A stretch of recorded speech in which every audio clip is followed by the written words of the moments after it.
Hi everyone, and welcome to SPED Homeschool Conversations. This is our weekly live show that we do for SPED Homeschool, and we talk about different things that help parents to homeschool children with special educational needs. And so this month, our whole focus is on those extracurriculars, or things that we don't even think about usually because we're so busy working on those core things that our kids struggle with. But we wanted to really focus on these extracurriculars because they are things that involve your child's life and also things that really sometimes make them flourish in the rest of their education as well. And so so tonight we're talking about financial literacy, and my special guest is Jeff Tyburski. Welcome, Jeff. Thank you for joining us. Well, thank you for having me. I am so glad that you're here. And Jeff has written a book, Your Financial Sherpa. I think that's it's Your Sherpa. Why don't you explain it? Explain it better than me. Sure. The book's title is Your Sherpa. Okay. The website is Your Financial Sherpa. So got it. I'm going to put that up so our guests can see it. A Sherpa is a guide, right? Mm-hmm. Usually in the Himalayas for the tough stretch to get you to the peak. Yeah. And so I like the image of the guide, but not the peak, because the peak is the summit climb is much more about people who are thinking about retirement. And I'm actually more of the base camp metaphor. So I want to be there with a younger audience. I'm trying to help young adults, students, understand financial literacy and to save money. So I'm more about being at the base camp, talking basics, being the guide along the journey, and really being with them from the beginning, recognizing how many people are at the beginning. Yeah. And it's sometimes we get our goals a little too lofty, and then we just give up because it seems so far away. I can see that. It's relational to climbing Mount Everest or any large mountain. Absolutely. So, I also want to thank Notgrass History for sponsoring this episode of SPED Homeschool Conversations. We are a 501c3 nonprofit, and so this broadcast is put on by us, but also financially backed by our partners, as well as people like you who give to support SPED Homeschool. So we'll learn more about Notgrass History about halfway through our broadcast. But let's kind of get started on this topic. I see we have some viewers now, and we would love if you're watching us live to make comments, questions in the feed. If you may be watching us live on Facebook, or you may be watching us live on YouTube, or even Periscope. We broadcast to all three of those places all at the same time. So we just welcome you wherever you're coming from, or you may be watching us on a recorded session or listening on our podcast.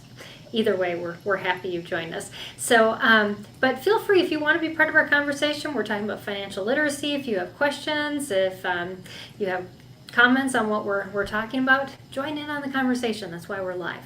So, so Jeff, as we get started, why is it important to teach children about money? I'm going to leave that up to you. All right. It's a great question because it's kind of disarmingly simple, right? But you can come at it from so many different directions, I think. So maybe the most obvious is just it's better to form good habits than to change bad habits later in life. Yeah. And I just think that there are many aspects of finance where if you think it through, you realize you're better off if you started young. Mm-hmm. Not just because money grows and you want to start when you're young, but also you want to be ahead of problems and avoid problems such as, excessive college debt or not being able to get and hold a good job, because obviously you need income and growing income to save. So, right. I had been an engineer for 13 years, and then I was an analyst and portfolio manager for about 21. And so I'm kind of this analytical, kind of black and white person. I like to operate within a certain framework. And then when I transitioned to finance, I was on the investment side. I worked for a large money manager. But at the tail end of those 21 years of being an analyst, I really started to focus more on a concern that people weren't saving. I was on the investment side, but I was more worried people weren't saving, and you have to save before you can invest. Right. So then the engineer in me kind of said, well, how can we create a framework that's kind of unique compared to what's out there on platforms? And I started to realize that the reason a lot of people aren't saving is because they're in no position to save. They do have this excessive college debt, or they just can't get and hold a good job in today's changing world. And I started to realize, wow, to solve those problems or to head them off and prevent them, I need to be talking, way upstream to a very young audience. So my target audience is really, target audience is really kind of the high school kid and young adults, young professionals, and also engaging their parents. So, like my book is really a conversation with the parent saying, this is a critical message we got to get to your kids. Let's team up. And pretend you're kind of sitting in the back of the classroom listening to this message. This is what I'd like to get to your kids. Help me get the message to the kids. So the kids could read the book, but then there's some downloadable audio lessons really more suited for the kids. It's the same message as the book, but it's more the story-based side and a little bit less of the structure. But I'm really trying to have the message be to the young crowd that we've got to get ahead of these problems. That so many of your peers are, they're just making bad college choices and getting into all this debt, and they're just in such a hole that they may never get out, but they're trying to dig out during their 20s instead of saving and compounding in their 20s. So with the compounding, I don't get too into the math. I realize that people will tune out, even though I'm, engineer analyst, I'm a math guy. But I give them enough math to realize, wow, the power of compounding is really incredible. Einstein called it the eighth wonder of the world.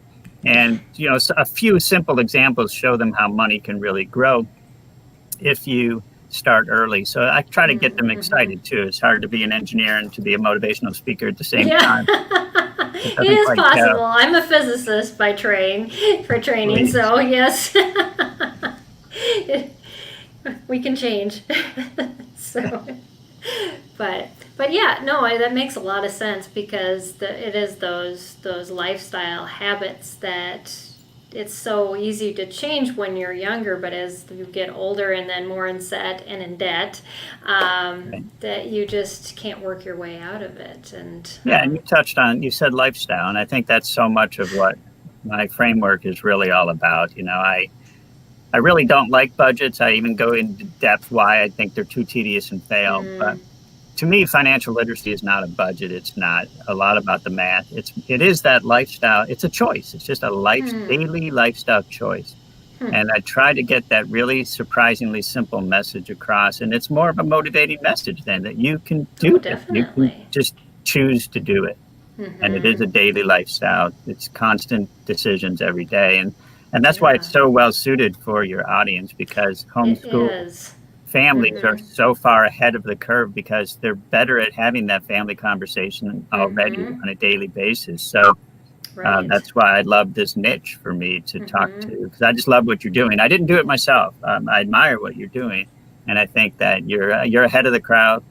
And especially with COVID, I think the crowd's coming your way because more people are going to Yes, definitely. And that word lifestyle is something that we use in the homeschool environment a lot, about making learning a lifestyle. And so, why not your extracurriculars too? I mean, we tend to still take that school mentality into our homes, at least a lot of new homeschoolers. Right. And the first thing that we try to teach them is, no, you may get some content from books, but you've got to integrate it into your life. Otherwise, it's not going to make an impact. That's life. The other thing I love about homeschooling is you're not just books, you're real life experience. And that's what I try to say with financial literacy is it's not this tedious academic topic you assume it is. It's a day-to-day conversation and habit, and it's doable. Anybody can do it, really. Right, and no matter what cognitive level your child's at, they're watching you model that. For sure. So definitely. So what message do you think is most important for parents to convey to their children about money? Yeah, I think, and this might surprise you because I think the most important message is not necessarily the core of the teaching content. It's at a higher level, which is it's this reinforcing or emphasizing to your children that they are not too young for this message. Because when I begin to speak in front of a class or doing webinars like this, I often realize their eyes glaze right over immediately, right? They think, Right. hey, I'm 16, 17, 18 years old. I am 10 years away from having a family dependent on me. I don't even know where I'm going to school. I don't know what I'm doing yet for a living. And so, I'm not making a real money yet. And I'm saying, absolutely not. I mean, you are young. You got your whole life ahead of you, but do not kid yourself. You and your peers at 17, 18 are making some of the biggest financial decisions of your life. You are thinking about what your passions are and your initial career choice. And then so many don't take that seriously at all. But then, and then the ones that do go to college, most are just making a purely emotional decision. They love a campus. They've been Or they just fixated follow on their a particular friends. school their whole life.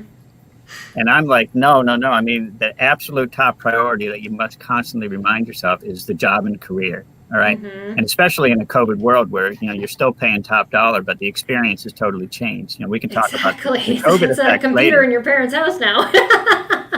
You're being homeschooled. So I would really encourage parents to convey that you are not too young for this message. And also what I mentioned earlier, which is, please believe me, it's not too tedious. It's not this academic, just boring, how to balance a checkbook. It is, I really think financial literacy is a tool to better life outcomes. That's what my website is. I'm your guide to financial literacy, but I cross off financial literacy and say better life outcomes, because I think it's, people think money is greed or money is consumption. And I'm saying, no, money is a tool to take a little more control of your life, right? Right. And if you can, meet your own financial goals, I'm not saying, everybody has to be some multimillionaire. I'm saying if you set some goals and you achieve those goals, you can keep your corner of the world in straight.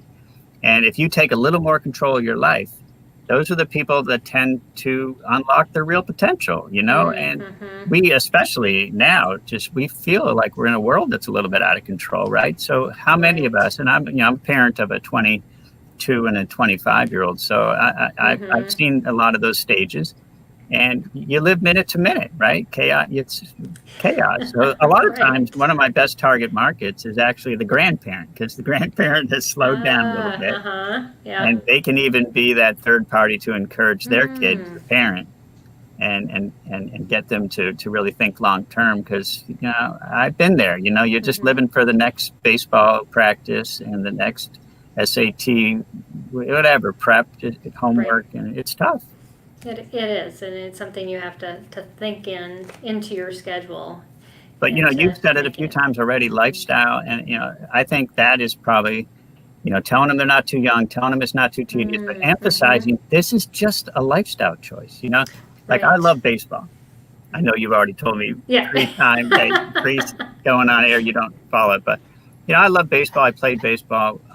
But I knew there wasn't any chance I would ever be a pro, right? But I've coached my son, and I've seen some of his friends who actually had the ability and the passion to maybe make it. But as much as you want something like that, you can't just choose to get the call, right? Or you can't choose to get a 1600 on the SAT, right? You could work so hard, you can take prep, but you can't choose it. And I'm telling you, you can choose a lifestyle of daily decisions to save and build wealth. You can choose to not buy another $4 coffee. You can choose to bring some leftovers and not spend another $10 on lunch or $25 for dinner. And you choose the house you live in and the stuff you put in it, and the car you drive and the school you go to. And, just the $4 coffee, if you skipped a month of $4 coffees and saved $100 a month, if you saved $100 a month for 10 years in your 20s and then stopped, that $1,200 a year, $12,000 would probably grow to about $100,000 by the age of 60. So think of that. I mean, a $4 coffee could turn into $100,000. I mean, so the power of compounding, and if you make some disciplined daily decisions and some short-term sacrifices to think of your future, it's really possible. Right. Yeah, and it is that sacrifices, and so my next question was how do you model that for your child, and it's you making a lot of those choices. But do you have anything more to add about that? Yeah, I mean, because I don't want to sound flippant, because it's such an important question. How do you model it? And I'm going to just say, well, just model it. But I just mentioned baseball, and I loved coaching. And as a coach in Little League, I would just cringe when I heard a parent or another coach just yell to this 8-year-old who's nervous on the mound saying, just throw strikes. And it's like, that's a result. A lot goes into that. So I can't just tell people, hey, just do it, because let's be honest, the facts are a lot of parents aren't financially literate. I mean, if you look at the statistics, and these were pre-COVID, but the Federal Reserve just did some surveys that get a lot of attention, that I think 40% of families can't raise $400 in an emergency right now. And 78% of households live paycheck to paycheck. And you know, that was a 2019 study. So, and COVID sadly really highlighted how fragile family finances really are. So when I just say to the parent, model it, I have to admit, there are a lot of parents that don't know how to as well. So it's hard to be a teacher of something you're not practicing yourself. So I guess I would encourage them to realize their own, I guess, weakness in that one topic. They probably have great strengths in other areas of their lives, but recognize this is a weakness. You know, that's why I wrote a book, or that's why you have people who want to offer their expertise, and then just try to have a family conversation so you can all learn together. And then and this is a really good time, because you're being forced into that. You know, as an analyst, of our new economy. As an analyst, it was a really brutally competitive firm I worked for. But when we would present an idea, it would be like a Senate subcommittee. You know, we would present this report in front of our 10 most senior people who would vote. And the question and answer sessions were just so intense. And really, you just have to once in a while be brave enough to say, I don't know, right? It's better than just making something up if there's so much at stake. But I think a parent that models that they don't really know, but they're willing to do the homework, and then as a team, as a family, to learn together, it's a great model there. So even if they can't just turn it on and like a dime. And it affects generations. I know, because my husband was raised by parents who grew up during the Great Depression, because he's like way younger than all his siblings. And their mentality of saving. And I mean, their house was so packed of stuff too. I mean, they had, you know, saved even like the bags that the bread came in, because, you know, just in case, you know, it was that mentality, but it passes on to generations. And then my parents were raised also by my grandparents who went through the Great Depression, and it was just passed along in both of our families. And so we grew up with that lifestyle, but a lot of people, you know, it gets lost again also if it doesn't. Yeah, that's actually just an aside, but it's one of my side interests, just reading a lot about demographics and how cycles repeat, because generations take on common experiences and have similar attributes, but then even that repeats at 20-year intervals. And it explains a lot of what's going on now. But you're absolutely right. And I think, you know, COVID is so interesting right now because it's hard to see what's really happening. You know, I think a lot of families, I think a lot of white collar families are almost enjoying some of the flexibility of working at home and being around, not commuting, and seeing their family more often. And you said the pool sales are high in Houston. Right, in Houston. But we can't forget, though, that there are literally tens of millions of people who lost their jobs. I think a lot of them are permanent small business closures. And it seems to be under the surface right now. You know, the analyst in me is still very fixated on the economy, and I worry it's so much more fragile than we see. And I think you're going to have another generation that has that kind of Great Depression really lived through some fear right now. Yeah, and the repercussions just in their lifestyle from that. And I can see that affecting finances in a great way. Good and bad, I guess. Yeah. So what about making money? Well, you can't save if you don't have a job. That's very true. So, you know, here I wrote a book on financial literacy, but it's really a 3-section book. And where I write about financial literacy and like how to save and why we need to save is the last section. All right. Because I just felt most people aren't in position. So the whole first section is how to avoid excessive college debt. And then the second section is really on just how to make sure that you can get and hold a good job. And it really, there's two aspects of it. One is, really trying to assess your true passions and getting the job. Yeah. But then there's the whole being adaptable in a really changing world. And I actually, not that I ever would have thought of this, but it just kind of happened in my life that I had this unique exposure that allowed me to provide some insights to young adults on how to be adaptable in a changing world. So when I was an engineer, I was a field engineer. So I didn't have an office. I just lived in old economy plants, paper mills, steel mills, chemical plants. And they were going through so much stress, right? Jobs being lost to China or technology changing the industries.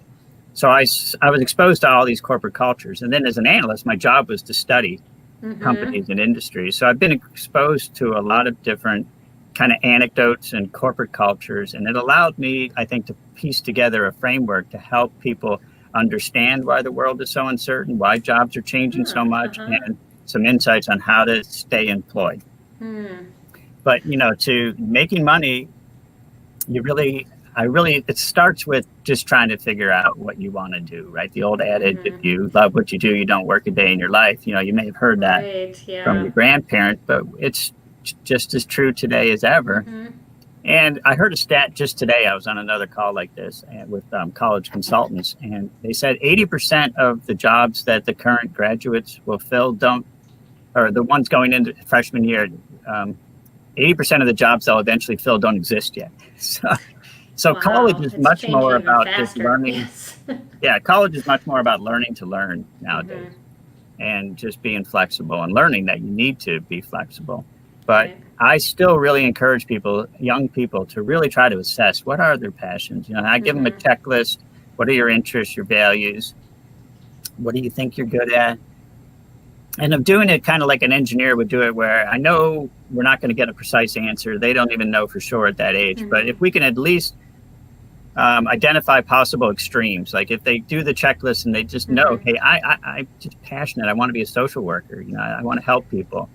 As opposed to, I want to be a coder, or I want to be some engineer.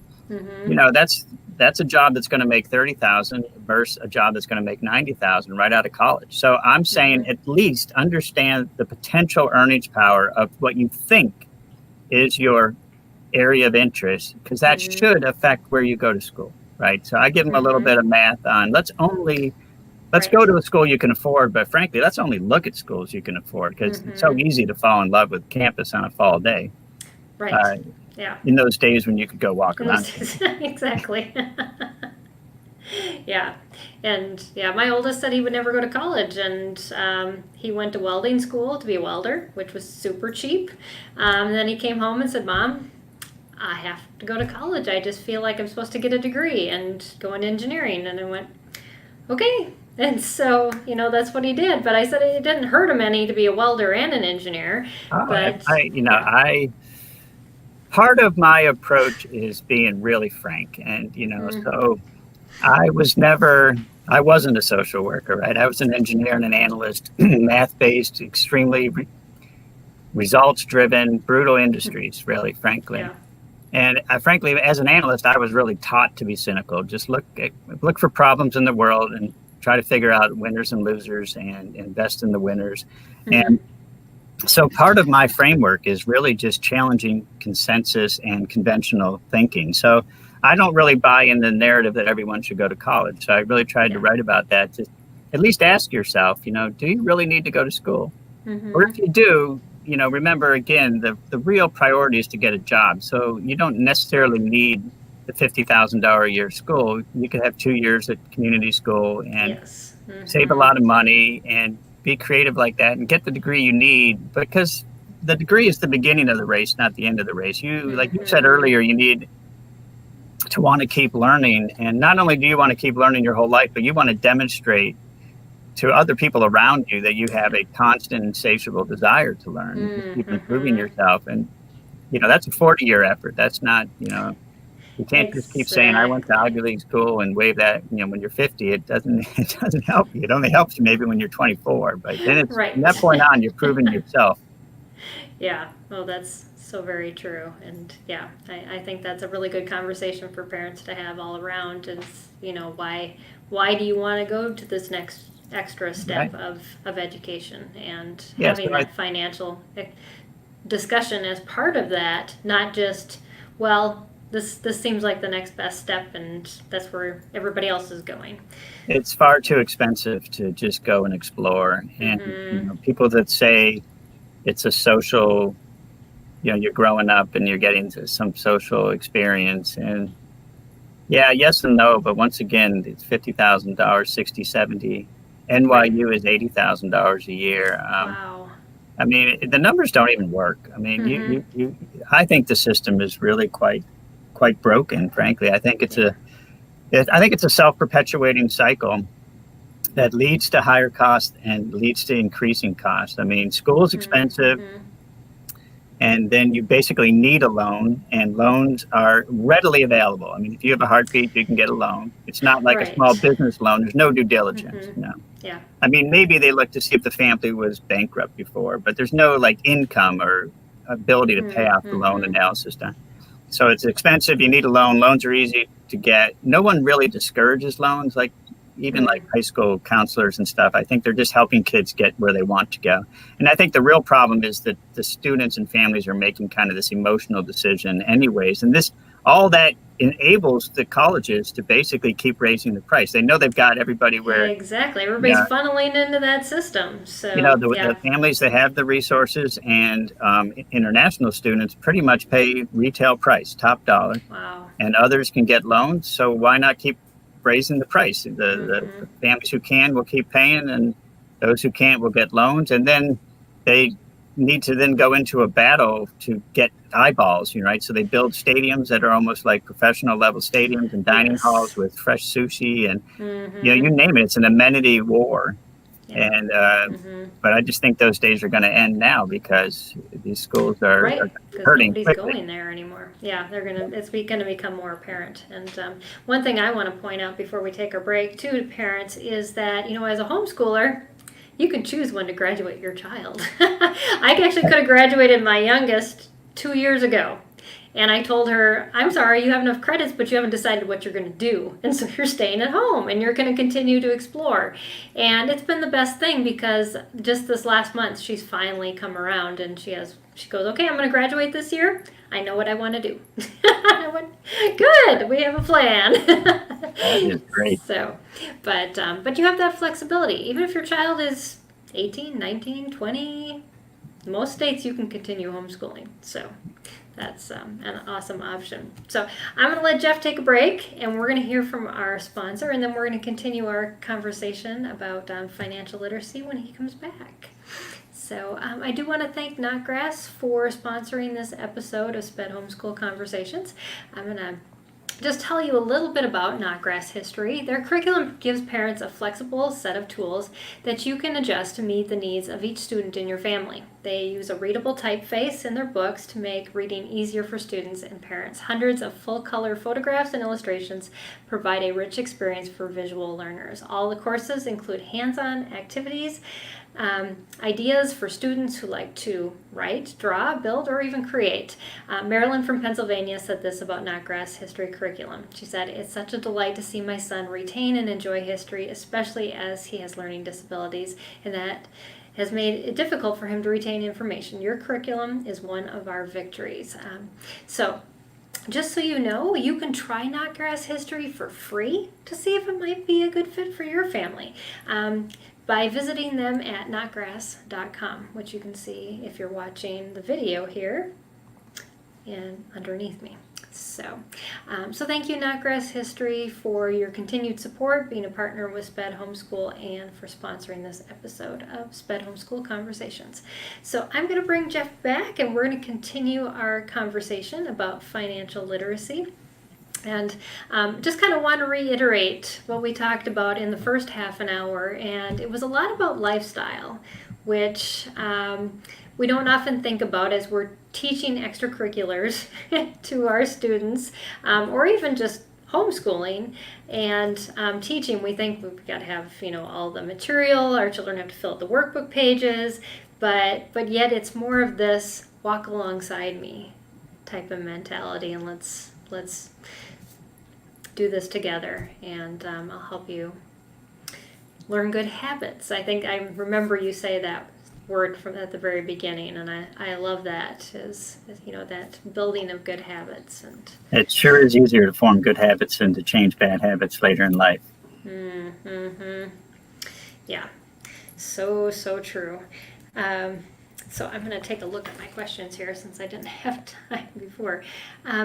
But we were talking about making money, and in this rapidly changing economy, we almost feel like we don't have a foundation. Is there some things that parents can do to continue to build a foundation of good habits, even when they're kind of wavering in their own financial abilities?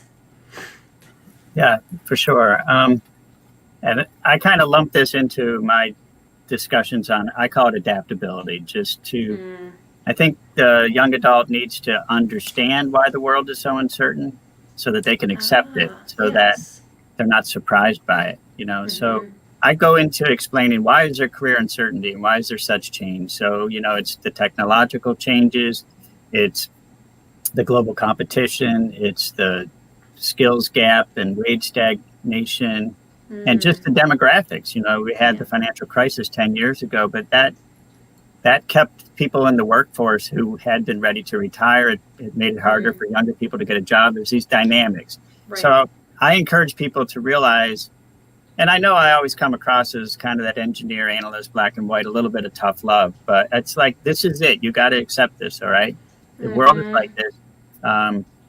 You need to embrace change. So I'm saying, not only understand and accept it, but you really should embrace it. Like, you should know you're gonna switch jobs, and you might even switch careers, right? I was an engineer, then I was an analyst, and now I teach financial literacy. But you can't be surprised. You can't just kind of say you're a victim. I'm from Rochester, New York, right? And that's Kodak, right?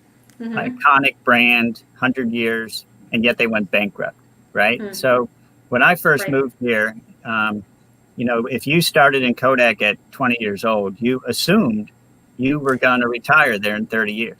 Right. But that's not possible, right? So in my book, I talk about another book I read in the 90s that literally changed my life. And it's a book called Only the Paranoid Survive. And it was written by Andy Grove. He was the founder of Intel, the computer chips. And in the mid-90s, they committed the mortal sin of making computer chips. They had one that made a mistake, a mathematical mistake, and it was a corporate crisis. And out of that corporate crisis he wrote this book to reflect on it.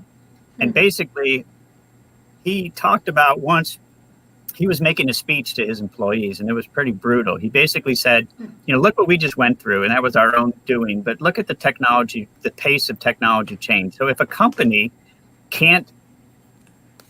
doesn't know that they're going to exist in 30 years, how the hell can they make a 30-year commitment to you? All right. So his main line was, and it's harsh, but nobody owes you a job. All right. So I was reading this in the mid-90s. I'm 30 years old, and I'm thinking, nobody owes you a job. And his advice was, even if you work for a big company, take on the mentality that you're a sole proprietor. You work for yourself, you're an entrepreneur, and you're competing against millions of other similar entrepreneurs who their businesses themselves, which opens up all kinds of things to talk about, because it sure does. You need to be your own advocate. You need to be your own brand manager. You need to embrace change. You need to keep investing in yourself. And we've talked about some of this already. You need to constantly learn. You got to realize it's life skills beyond school, and it's addressing your weaknesses and building on your strengths. And, so I was an engineer, then an analyst, and now this. But in reality, it's not exciting enough to make a movie of. But if I went through my story in my book, because it shows that I did make a conscious effort to kind of evolve, right? I actually realized I was a bad engineer. I was not a good number crunching design engineer, even though my first job was, the Naval Nuclear Program, the submarines and aircraft carriers. And those engineers were a lot smarter than me. So I adapted to become a field engineer, where I worked walking around these power plants and paper mills and steel mills. And I did develop a niche expertise and I could help them run more efficiently, save energy, save water. But then I started to like finance and the stock market and picking stocks. So I got an MBA at night, which took some effort for sure. Yeah. But then I transitioned, but I covered as an analyst my old industries as an engineer. So I had that connection and contacts and genuine interest. But I was an analyst for 20 years in a competitive industry. So you have bad years where you're ready, you're on the edge of being fired.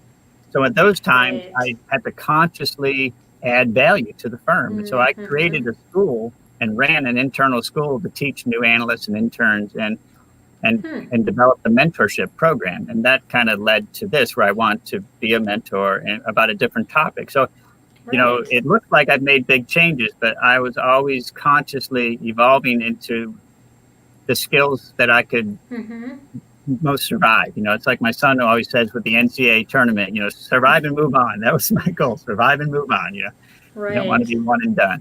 Yeah. Well, and it's constantly keeping that dream alive of that there's something more versus this is where I am. I'm going to find my comfy spot here and settle in. And we don't live in that environment anymore where that is possible in most industries for jobs. Yeah, and a few minutes before the break, we were talking about taking control, and those who can take a little more control of their lives tend to be the ones who really blossom and unlock their real potential. And I think that plays into, and you have more control when you realize things are going to change and you embrace change and you keep investing in yourself, because part of that is the work-life balance. You take more control and consciously decide. Like I was in really competitive industries, like that firm I worked for was scary intense. Like they would stay really late at night, like, you'd see on TV. And I said, I want no part of that. I'm going to have dinner with my kids and I'm going to coach Little League. But I was the first one in the building. So I'd show up hours before everybody else, but I'd leave at 5, which was unheard of in that place, that I would just walk out at 5. But a career path is a path. It's winding, but you really can control it, I think, more than you realize. Like a lot of things in life. That's why we keep getting back to lifestyle. I'm not trying to be flippant about it. I really believe that people can just choose a lifestyle of daily decisions to save and build wealth. And, and I'm not saying money is I'm not just saying money buys you happiness, because, Google all the bankrupt celebrities and sports stars who had millions and tens of millions and had no personal process. So I'm just saying, have a little bit of a personal process, meet your own financial goals, take a little control of your life, and it could just dramatically change your life. Right. And this so parallels so well with what a lot of parents and kids who are in special education learn, and it's called self-determination. And it's, taking ownership and advocacy for your own life and steering that based on where you want to go and who are the people around you need to influence. And so taking your financial abilities as well with that. And so it makes so much sense to move in that direction for our kids, because we're already teaching them these skills for other reasons on how to advocate for their own special needs and just for what they need from other people to help them to do other things. So yeah, that makes a lot of sense. So all right. So what about a family who is maybe listening to this and going, wow, okay, so we're one of those families that wasn't saving, and if it's us setting the example, what can we do to turn things around and start creating healthy habits that we can now teach to our kids? Yeah, so eventually the rubber has to meet the road, right? So I can't just talk about Sherpa metaphors forever and just high-level motivational lifestyle stuff. I do think in the end, one of the easiest things to do is, I say, understand your situation. So I'm not technically a financial advisor. I don't sit down one-on-one with families. I just speak to groups. But I really emphasize that if you really want to kind of put your life on one sheet of paper, just really kind of get a sense of your where are your debts? What are your priority debts to pay off? Just understand the weaknesses, but also understand the strengths and the income. And is there potential for extra income, the extra overtime or side job or just something you can do internally to get up a little bit more earnings potential. But, there's a tedious side a little bit, right? But maybe I didn't mind it because I was an engineer. But believe it or not, so I'm 55, but my wife and I, we still have a clipboard on the counter and we write down everything we spent. How many times in the course of a day do you really pull your wallet out or the credit card? And, we just have a little bit of a system that has various buckets and we write it down. And, occasionally I'm not that organized with it, but occasionally then I'll just put it in the computer and see, it's kind of amazing how it looks noisy day to day, but over the long term, it's just surprisingly repeatable year to year. And it allows us to have some discipline. But like I said, I don't really believe in budgets, line item budgets. I just think they're too tedious. They're too hard. It's like, I live up here where it snows all the time. So, you could go skiing, but skiing is really expensive. But are you really going to have a line item for skiing? It's like I only do it twice a year. But so what I encourage is when we actually finally, late in my book, when I say, let's actually talk about how to save, I advocate a method where I say save first, literally save first and then live off what is left. So, you have your income minus that savings and then minus your needs. If you really address your needs, and really understand, like, I've got to pay this bill, I've got to pay this rent or this mortgage and this insurance. And even needs can be cloudy because you might call a roof over your head a need, but, is a 4,000 square foot house a need? I mean, it's like you can debate, but maybe that's your priority so long as you don't have 20 of those things. But, so I say income minus savings minus needs equals wants. So to me, the wants is like this bucket of, I call it what's left. And I'm working with someone to create an app called What's Left. So it could just be, it's the pile that's left at the end of the month. And I just know I can go to restaurants or I could go golf or I could go ski or I could save or I could give to charity or until that what's left is done. And then I'm done. That last week might be macaroni and cheese. But it's not this line item thing that seems impossible to actually understand. Right, because there's only 3 categories. You're condensing it down instead of all these lists of, And it's easier said than done when I say save first, because you asked the question, really framed the question of a family that might actually already be a little bit behind the 8 ball. So if you're already a little behind the 8 ball, then you've got to realize those debts and prioritize based on whatever the interest rate and just what are you going to pay off first and where the sacrifice is going to be made. And it can get harder. And that's why maybe I'm taking the easy way out. I'm saying I want to work with the young folks and really get through to them and motivate them to not get in a bind, to just set up those habits early enough and appreciate how money can grow early enough to get them saving and get them motivated to compound. But with all of that said, then I have an expression in my literature and speaking where I say, what's your butter? And the story there is I was once in church. And there was an old, little old lady, grandma, who admitted publicly, I live below the poverty line, but I'm a grandmother. And to feel like a loving grandmother, I have to bake cookies for my grandkids with real butter, and real butter is pretty expensive. So what's your butter means it's a discretionary item, but for you, it's a need. You absolutely need it. So I'm trying to say, look, saving is about some sacrifices now for the future, but at least treat yourself to that one item. For her, it was pretty inexpensive in a sense, butter. Some people, it might be travel. Some people, it might be some toy like a snowmobile or a jet ski or something. But just so long as you don't have 30 of those categories that make you go bankrupt, right? I'm saying at least live your life and treat yourself. And it's an important part of the psychology of making it sustainable. Right. Yeah. That's when we had our discussion with our financial advisor recently about putting in a pool. He said, well, good for you. He also recently, he had cancer 10 years ago, and he goes, you have to live too. And not just save your money. So, there is a healthy balance. You've got to have the balance. And so long as it's about your family time too. So, we had this debate too. We live in a 70s house, and 70s homes, the kitchen starts to literally deteriorate in front of your eyes. Exactly. So 10 years ago, we made a pretty big investment, but it changed the floor plan, and kids could sit at the table and do homework while we were in the kitchen, and then it opened up into another room. And we said, yeah, we're really glad we did that, because it changed the feel of the house and how we interacted with each other. And your pool might hurt when you write the check, but it's right, probably you'll save on a few vacations probably too. Yes, which aren't happening much now anyway. You'll be the Kool-Aid.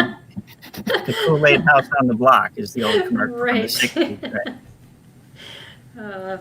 Yeah, that's so true. Yeah, and just looking through your website, we talked about how this discussion was going to be about financial literacy tools, and really the greatest tool, when you kind of sum it up of what everything you've talked about, is relationship. And it's how you live and then convey that in day-to-day life. And that's why I love your market, because as I said earlier, you're ahead of the curve. You're about families that are having more real conversations on a daily basis than a lot of households are. So this is really just another niche of material that it could make a really lasting impact. But it's really a simple message about daily conversations, it's real life, it fits right into homeschool. It's not all about books and math. It's about real life experiments and seeing the feedback loop of, this is what I saved and this is the outcome of that sacrifice. Yeah, and I can even see that being pertinent when parents make mistakes. When I used to mess up, I always let my kids know I messed up. Because that always started a really good conversation, and they could learn from my mistake too, because it's hard to hide it from your kids anyways. That's a really good point, and I'm upset with myself that 45 minutes have gone by and I didn't really preface that. I really try to admit that in my book, that this is by no means, I'm on my high horse lecturing that you got to live your life like I did, because most of my lessons were from the mistakes I made. I was that 18-year-old that didn't put any effort into what I should do as a career. My dad was an engineer. My brother was an engineer. I was good at math. I figured I'd be an engineer. I was that 18-year-old that picked a college because I loved the campus, and I went into some college debt. And, I picked that first job without doing any homework, and then to realize that I really struggled, and thank God I reinvented myself. So it's a lot about mistakes and learning from the mistakes and being honest with yourself and the people around you about them. Yeah. It's real life. Yeah, exactly. And it helps our kids, I think, to be also more comfortable with that learning from the failures that they make too. I taught myself way before in engineering. I blew up everything in the lab before. That's why I went to physics. So I became a test engineer. I blew up things on purpose. Got paid for it. I once did a lab where I ruined a very expensive laser. I remember that. But not only I think we can say with pride that we learn from mistakes, but I think it's important to tell our kids that it's okay to make mistakes. That mistakes are they add value to your life. And my son was uniquely kind of passionate. My daughter was a little more typical of a girl, I think, who was afraid to make mistakes. And I think for a while in her life that created a narrower opportunity set. And then I think to her credit, like on her own, not her parenting, but on her own, she realized, no, this is okay to expand and not be like the group around me, and to think for myself and to really expand and you learn from mistakes. Probably the best lessons you learn in life, frankly. Yeah, you tend to not forget them. Usually it's the pain or whatever else was associated with them that keeps reminding you, don't do that again. So, yeah, that's good. And a lot of what we're experiencing with COVID right now are those areas where we're not sure what we're doing with our kids, and our kids are also, in those learning environments where things don't always work out. We are going to make a lot more failures, but it's encouraging. Right. I think there's also going to be opportunities. I think COVID it's so traumatic. It's so real. It's so scary that it's almost masking. It's just highlighting, I think, trends that were already bubbling under the surface, right? I think people, maybe they weren't as cynical as me calling the system broken, but I think there was already a bit of a bubbling effort to question the value of college, at least the way it was being delivered. Yeah. But now, well, there was a lot of talk in the homeschool community, but that's a small niche compared to now. Right. And now it's just obvious because you know you're not getting the experience on campus yet. They're charging the same, and they're saying their costs are going up because they are, in a sense of they have to invest in technology and whatever, but they're kind of in denial that their costs were too high to begin with. So, but COVID is changing the college experience. COVID is highlighting what we've said about how the job market can change. I was thinking on a secular basis and due to technology. Right. But this showed you that a shock that you didn't imagine can change your employment, where you work, your company overnight. Yeah. And then also, it's sadly, like we said, it's highlighted that so many families just aren't prepared. So we all have to have at least an emergency fund and some safety net, and hopefully even more than that, and really some flexibility and preparation. Yeah. Well, thank you, Jeff. This has been an awesome conversation, and I hope it has encouraged you as parents that teaching financial literacy is not something that you have to set aside an hour a day for.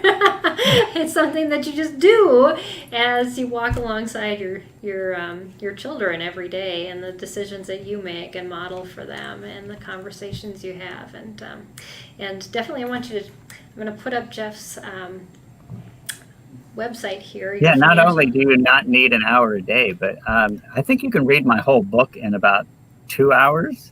Awesome. That was one of my goals, to make a very short book with written like an engineer, with bullet points and white space and an understandable framework. And then the audio lessons for kids, really, there are 11 of them. You could just say one a day, one a week. But even if you did them consecutively, it's only 100 minutes. Awesome.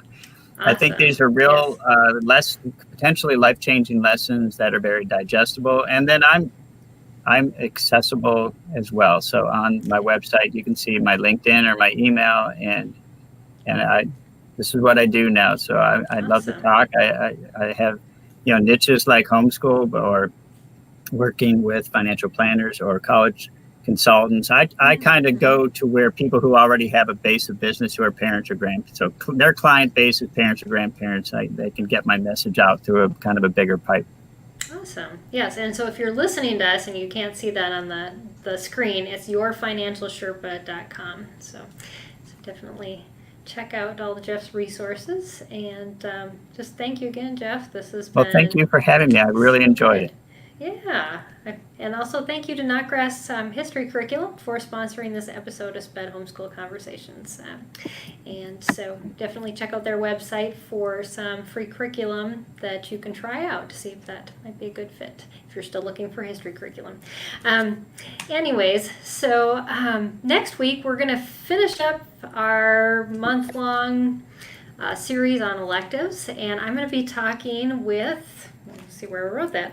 Professor Carol Reynolds, and we're going to be talking about unlocking learning through the arts. And Professor Carol is very dynamic. She does a lot of video classes, tours worldwide through different music and art and all of that. So actually my daughter's taking one of her classes this year, but she'll be here with us to talk about different things, the way the arts can unlock learning for children who struggle. So I hope you join us for that. But just want to thank Jeff again for his time and for joining us here in SPED Homeschool Conversations, and have an awesome week, everyone. Thanks for joining us, and we'll see you again next week. Bye, everyone. Thank you. Bye-bye.